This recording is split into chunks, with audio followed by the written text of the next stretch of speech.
오늘의 예배에 나오신 여러분 주님의 이름으로 환영하고 축복합니다. 제가 이제 내일 월요일부터 수요일까지 이제 1년에 한 번 하는 목회자 자녀 세미나를 하게 됩니다. 그래서 오늘 저녁부터 이제 스태프들이 모여서 주일 저녁부터 모여서 이제 세미나가 진행되거든요. 그래서 이 3일간은 아마 라이브로 오늘 예배를 드리긴 어렵고 제가 녹화를 해서 시간에 맞춰서 업로드하는 방식으로 아마 진행될 것 같습니다.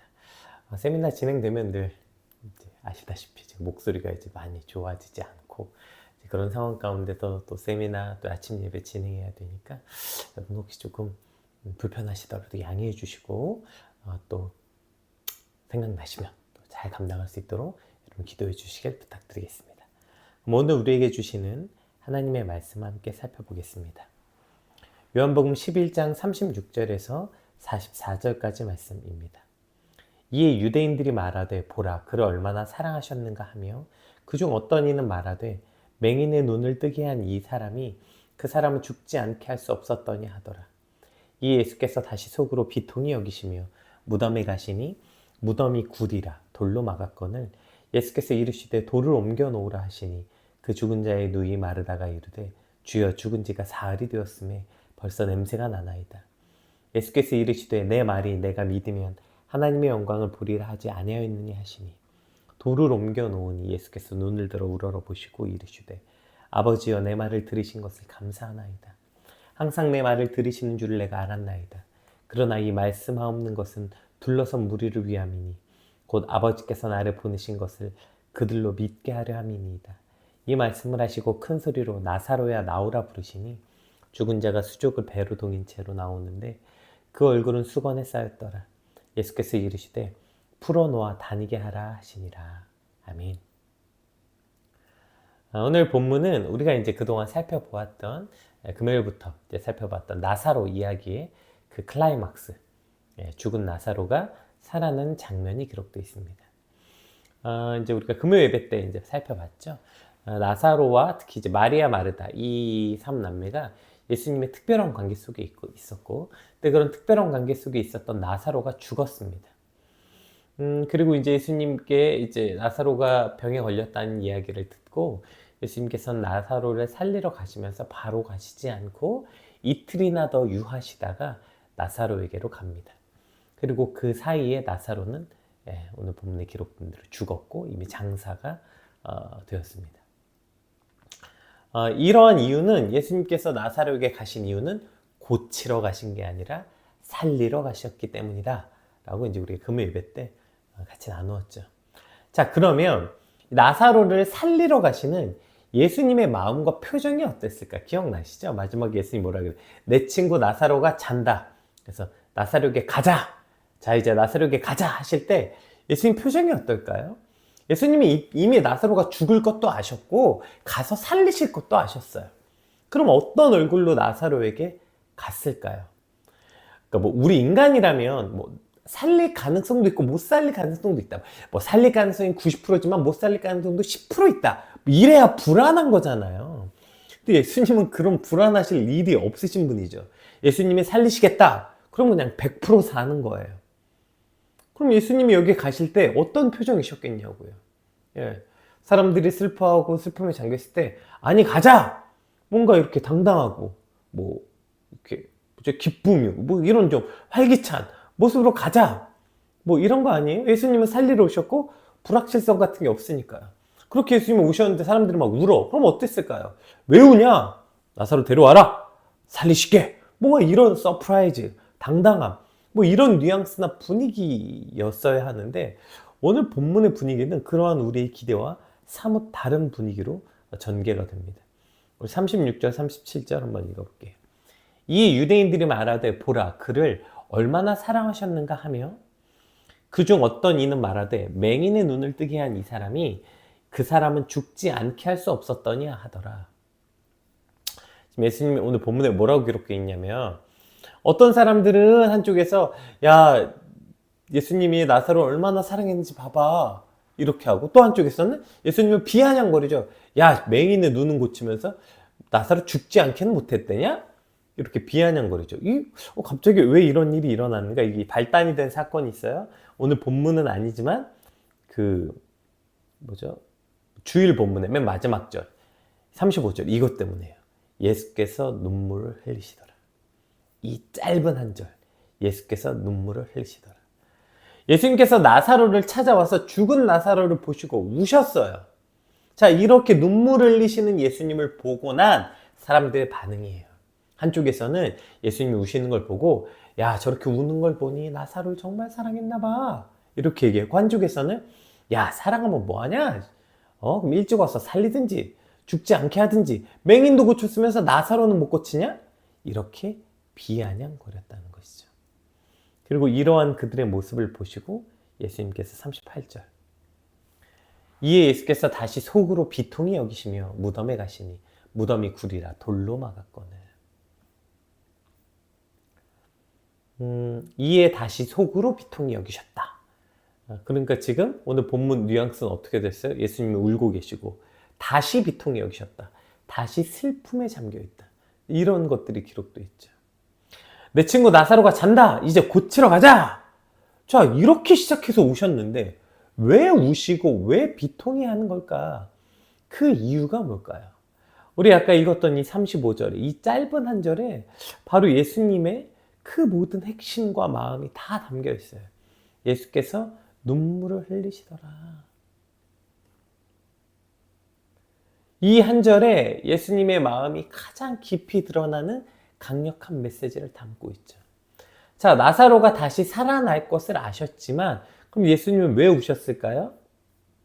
32절, 33절, 오늘 본문 아니고 주일 본문이었는데 한번 볼게요. 마리아가 예수 계신 곳에 가서 배웁고 그 발 앞에 엎드려 이르되 주께서 여기 계셨더라면 내 오라버니가 죽지 아니하였겠나이다 하더라. 예수께서 그가 우는 것과 또 함께 온 유대인들이 우는 것을 보시고 심령의 비통이 여기시고 불쌍히 여기사 우셨다. 이렇게 되어 있는 거죠. 그러니까 지금 예수님이 우셨던 첫 번째 이유는, 예수님의 눈물의 첫 번째 의미는 바로 마리아의 깊은 슬픔, 또 온 유대인들의 슬픔에 깊이 공감하셨기 때문이에요. 히브리서 4장 15절에 우리가 잘 아는 말씀이 있죠. 한번 읽어볼게요. 히브리서 4장 15절. 우리에게 있는 대제사장은 우리의 연약함을 동정하지 못하시리가 아니요 모든 일에 우리와 똑같이 시험을 받으신 이로되 죄는 없으시니이다. 아멘. 예수님은 이 땅에 완전한 인간으로 오셨습니다. 그래서 우리의 고통을 어떤 신적 위치에서 내려다보고 이렇게 신적 위치에서 우리를 동정하는 분이 아니라 우리와 똑같은 육신을 가지시고 똑같이 시험을 받으시고, 그래서 우리의 약함과 우리의 고통의 문제를 너무 잘 아세요. 그래서 우리의 고통의 문제에 무관심하시거나 초월하신 분이 아니라고요. 그래서 그분이 우리에게 깊이 우리를 동정하신다는 거예요. 예수님은 우리의 고통을 함께 느끼시며 그래서 우리의 눈물을 외면하지 아니하시는 분이라고요. 예수님은 우리와 똑같이 고통을 느끼셨고 우리의 약함에 공감하실 수 있는 분이라는 거죠. 왜냐하면 그분은 인간의 몸으로 오셨기 때문에요. 그래서 우리가 외롭고 고통스러울 때, 또 사람들에게 말할 수 없는 상처를 품고 있을 때 예수님은 누구보다 저와 여러분이 깊이 이해하시고 함께 울어주시는 분이다 라고 오늘 본문은 말하고 있는 거예요. 여러분, 나와 함께 울어주시는 분이 우리의 구주 예수 그리스도셔서 얼마나 감사합니까? 저분이 my Lord, 나의 주님, 나의 주여, 그분이 나의 주님이라서 얼마나 감사하고 좋습니까? 그래서 아프고 힘들 때, 여러분 사실 우리가 힘들고 아플 때 누군가 찾아가서 말하고 싶고 좀 힘들다고 티내고 싶잖아요. 근데 여러분 그러기 참 쉽지 않아요. 체면도 있고요. 근데 내가 이렇게 말한다고 저 사람이 과연 알긴 할까? 기대도 없고요.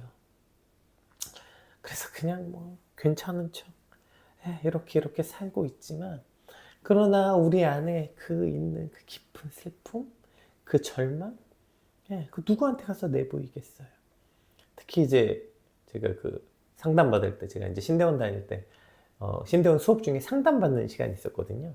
이제 상담 받는데 그 상담하시는 분이 한 6주차 됐는데 저한테 아니 근데 전사님은 왜 그렇게 다 괜찮다 괜찮다 그러세요? 이러더라고요. 그래서 아니 그러면 사역자가 괜찮다 그러지 맨날 아프다 그러냐.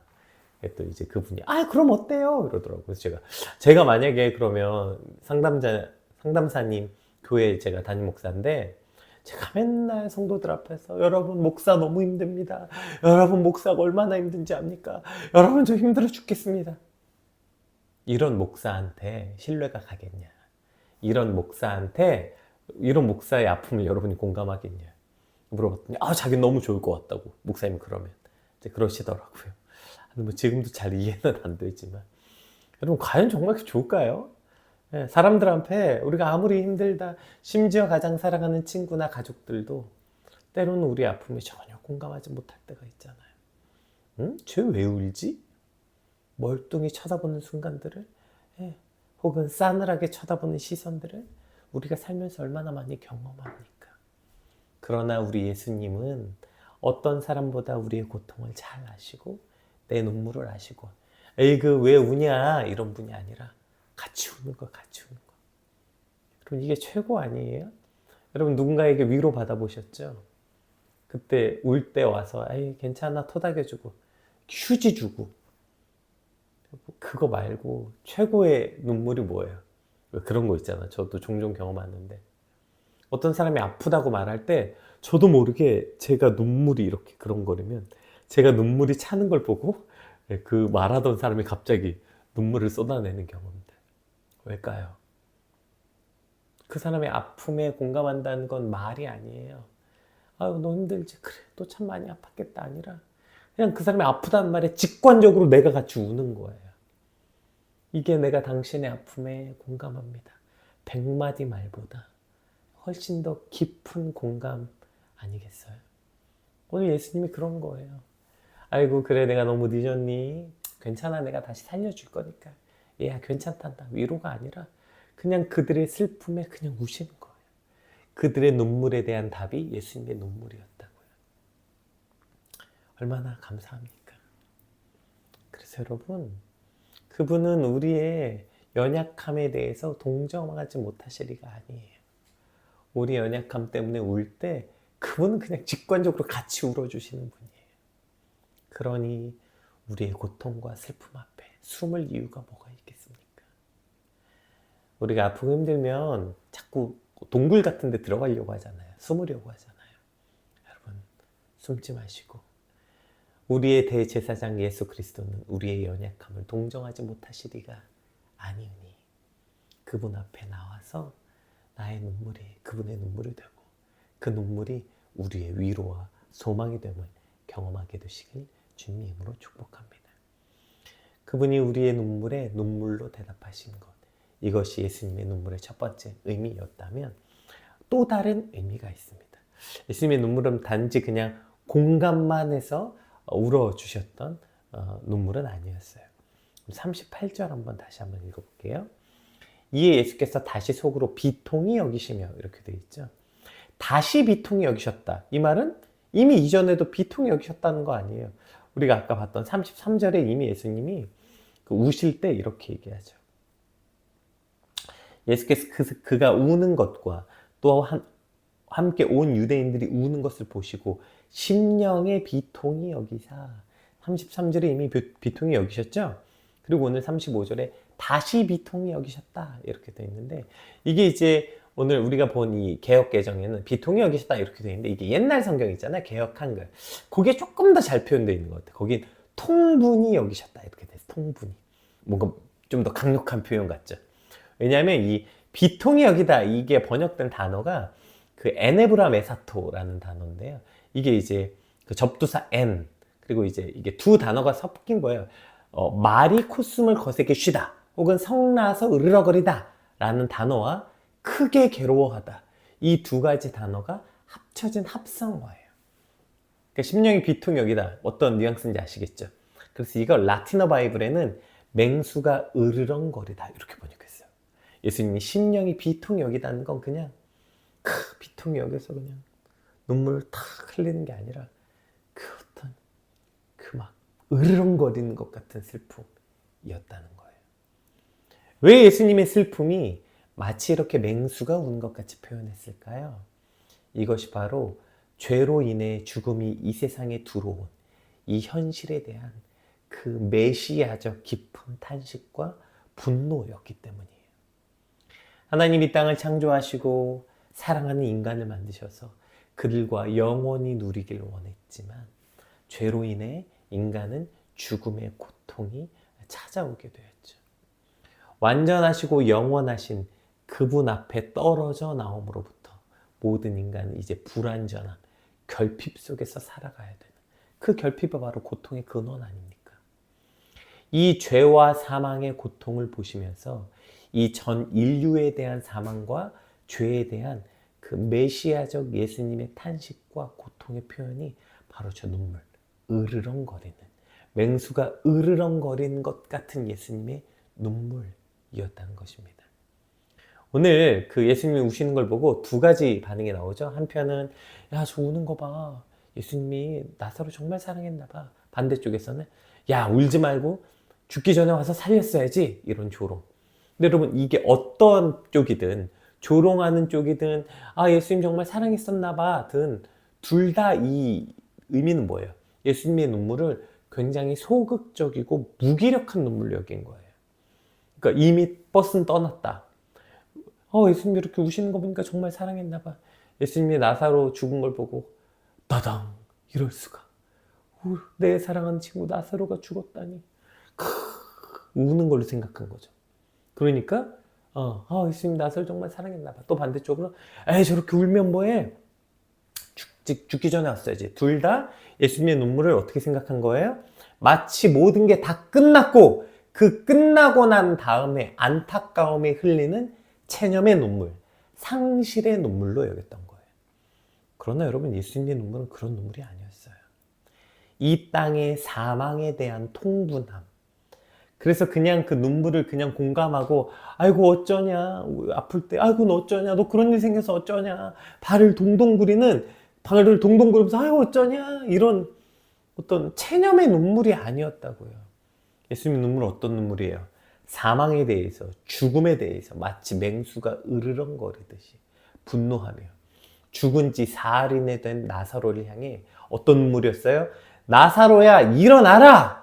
명령하시고 죽은 나사로를 죽음에서 다시 일으키시는, 즉 생명으로 옮기시는 능력의 눈물, 생명의 눈물, 이것이 바로 예수님의 눈물이었다고요. 고린도전서 15장 55절에 사망아, 너의 승리가 어디 있느냐, 사망아, 내가 쏘는 것이 어디 있느냐, 이렇게도 이렇게 있죠. 이거 이제 바울이 이제 부활에 대한 설명을 하면서 이제 이 얘기를 했는데, 이게 이제 호세아 말씀과 이사야 말씀 두 가운데서 다 인용을 해온 거예요. 그러니까 이제 예수 그리스도께서 더 이상 사망을 그대로 두시지 않겠다는 거예요. 그 사망에 대한 그 예수님의 분노가 얼마나 컸겠어요. 그 내 사랑하는 자녀들을 죽이고 죄로 망가뜨린 저 사망에 대한. 그래서 이제 예수 그리스도께서 부활을 통해서 사망을 내가 더 이상 방치하지 않겠다. 이제 내 사망을 물리치고 다시 생명을 주겠다.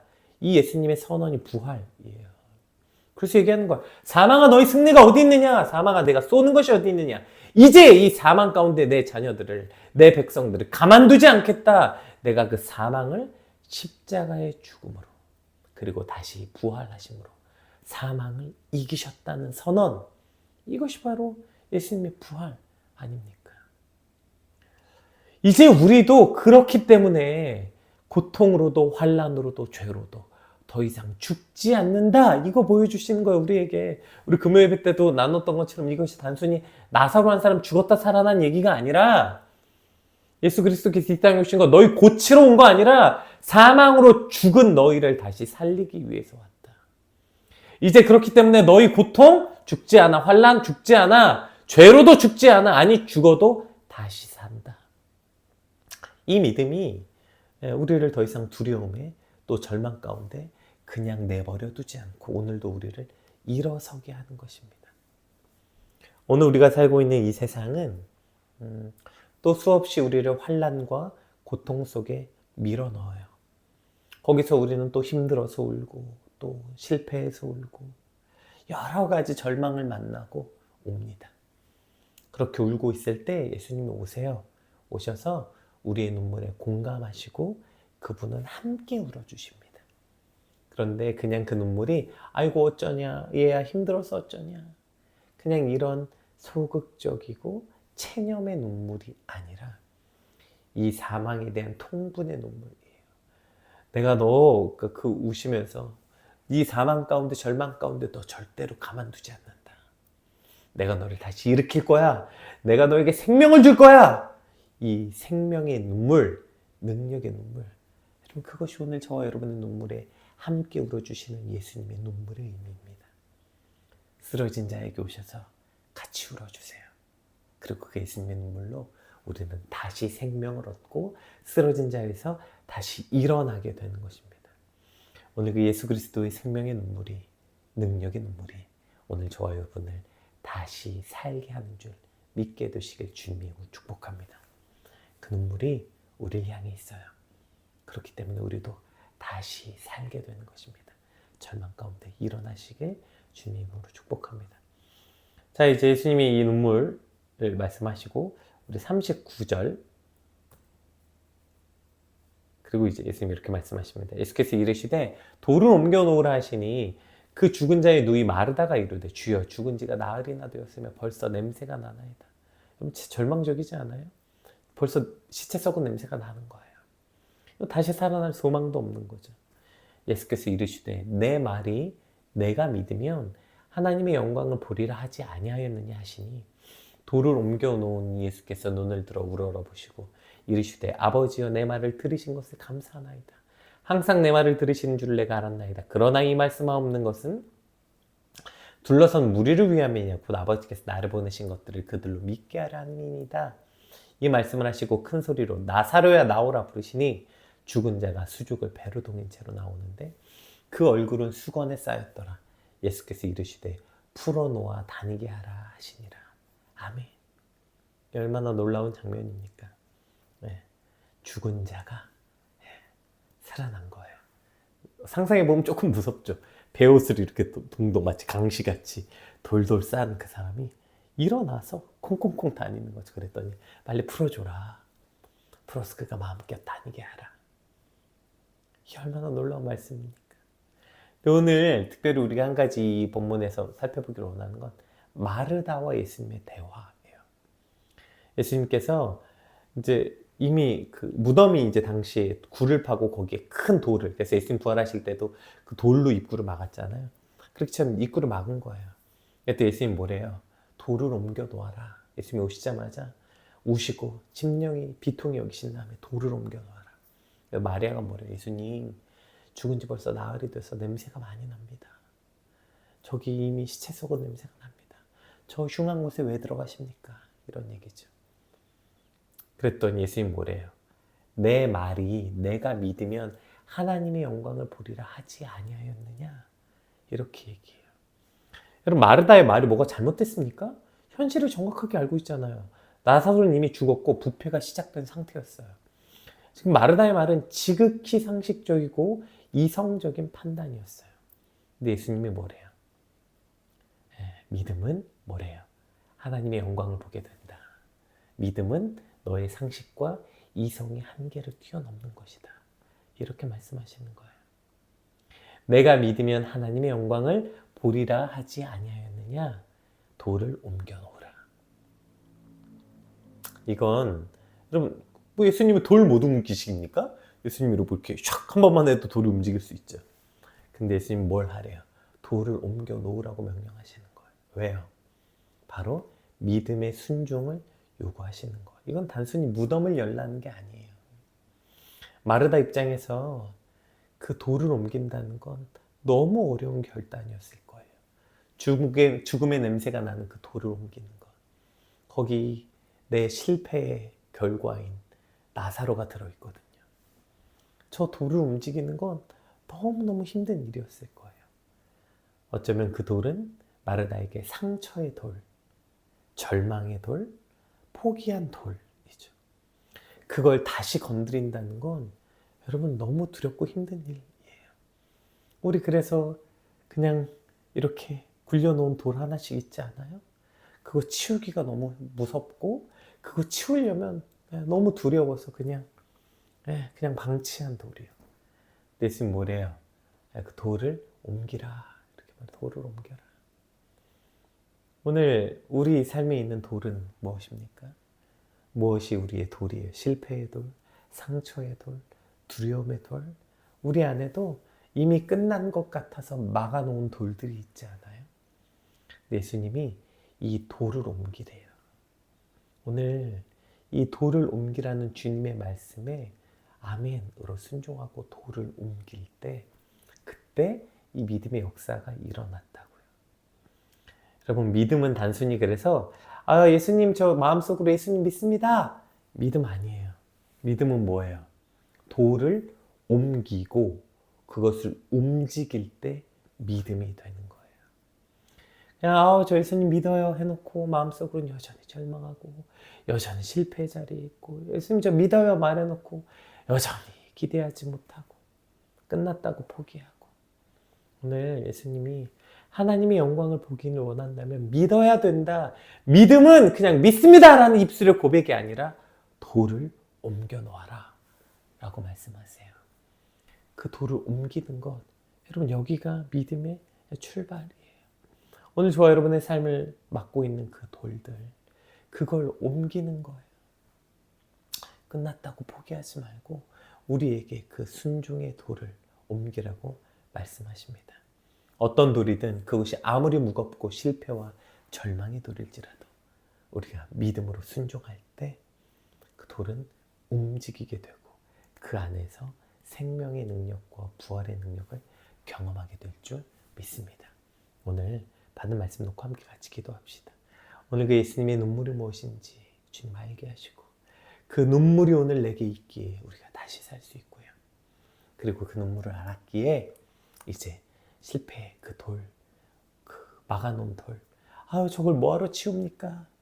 그것이 다시 치우는 게 두렵고 힘들지만 믿음으로 치울 때 생명의 능력을 경험하는 오늘이 되게 해달라고 우리 받은 말씀 놓고 함께 같이 기도하겠습니다. 기도합시다.